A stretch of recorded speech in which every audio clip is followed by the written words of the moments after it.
Welcome back! Now you have an understanding of why Kathy created so many tables. Today we are going to talk about how all of these tables are connected through these things called primary and foreign keys. After today's lesson, you will be able to explain what a primary key is and how to identify it in a table.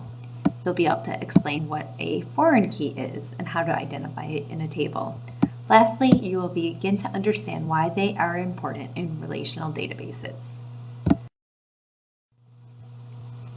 First, definitions, and then we'll go through examples to show what they really mean. So a primary key is a column or columns in a table that is unique for every row. The primary key can be designated during a create statement or at a later point. Only one key can be designated as a primary key, and it cannot be empty or blank for any row.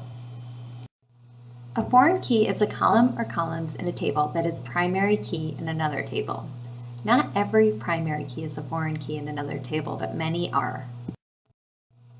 Primary keys and foreign keys can be used in SQL queries to link data from different tables together. Remember, we have that normalization rule that says each table should only be about a specific topic. So Kathy created lots and lots of tables based on the specific topics they describe. But even though the tables describe different things, the data was still related in some ways.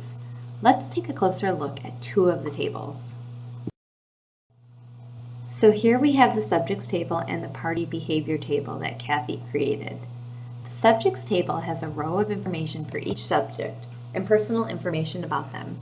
The party behavior table has a row of data for each party the subject attended. The party behavior table is related to the subject table because it stores data about which parties the subject attends. But since it would be inefficient to store subject information again and again based on all of the parties a subject attends, they are stored in two separate tables. Let's see if we can identify how Kathy is linking the information between the tables with a primary and foreign key. So a sample result set from the subject table may look like this. We have a row for Xavier, Wendy, and Mirabelle. We have a number called subject ID that appears to be unique for each person. We confirmed with Kathy that it is unique and that for every new subject added to the subjects table, a new subject ID is generated. We also have the subject's first and last name, which appear to be unique. So if a primary key is simply a column or columns that is unique for every row, it looks like we have two options for our primary key in this table. Kathy could designate the subject ID as a primary key or the subject's name as the primary key. Remember, Kathy can only designate one, so which one do you think she should designate? So you might have said the subject ID would be the best primary key, or you might have said name would be the best primary key. Based on the results that we showed, either columns look like viable options. However, what if we showed you a result set more like this? Cinderella has two subjects in her kingdom named Susie Unique. Although their names are identical, they couldn't be more different. Based on the possibility of names being the same, the best primary key would be subject ID. For Susie Unique, you can see one has a subject ID of 100, and the other Susie Unique has a subject ID of 101. So for Kathy to designate the subject ID as a primary key, she would enter a slightly different create statement than she entered in lesson 5. It would look more like this. She would simply add not null primary key after the column name and data type. Now the not null is necessary because it is saying the row can't be blank or empty for this column. She would also designate a primary key after she could also designate a primary key after she initially created the table with something called an alter table statement. We won't get into that in this course, but just know that after creating a table, there is still option to modify it with the alter table statement.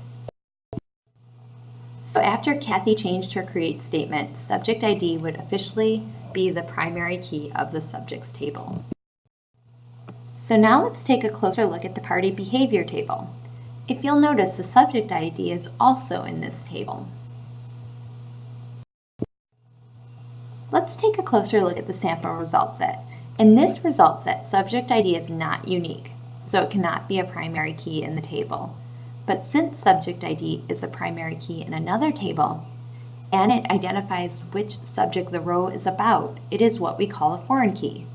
Let's look at how the data from the subjects table is linked to the party behavior table by pulling back the information for subject ID 100. When we bring in results for both the subject table and the party behavior table, where subject ID is 100, we can see that subject ID's first and last name are Susie Unique. We can see her tagline is she's almost as fascinating as Xavier. We can see the parties that she attended. So she attended party ID 1, and she had a behavior score of 10 and comments of an absolute delight. We can see that she also attended party IDs 2 and 3, and she also had similarly high behavior scores. So now we can see that subject ID is a primary key in the subjects table and a foreign key in the party behavior table. Let's take another look at the party behavior table and see if we can identify any more keys in the table.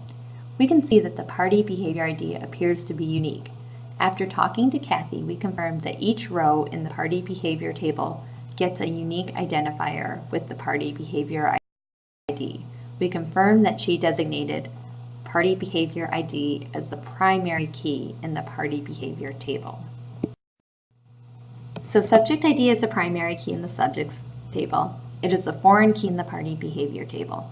And the party behavior ID is the primary key in the party behavior table. Do you see any other keys that may be primary or foreign keys? Let's take a closer look at the party ID in the party behavior table and see if it might be a primary key or a foreign key. Since party behavior ID is already the primary key, it's probably not going to be another primary key. We confirm with Kathy that the party ID in the parties table is a primary key. Each party gets a unique party ID. So would it be a foreign key or a primary key in the party behavior table? Let's take a look at a new sample result set from the party behavior table to confirm. Here we are seeing party behavior rows for party ID 1. We can see various subjects that attended the party and their behavior score and comments. It looks like subject 1 demolished the cupcakes and subject with the ID 10 RSVP'd yes but didn't attend. If we look at sample results from party behavior where the party ID is 1 compared to the results from the parties table where the party ID is 1, we can see that the party ID is the pink party, and the rows in the party behavior table are how guests behaved at the pink party. So party ID is a primary key in the parties table and a foreign key in the party behaviors table.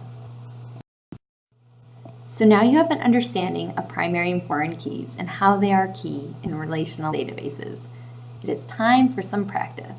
Go ahead and open up the activity and then come on back for the next lesson where we start putting in data into the wonderful tables that Kathy created with Inga Inserter.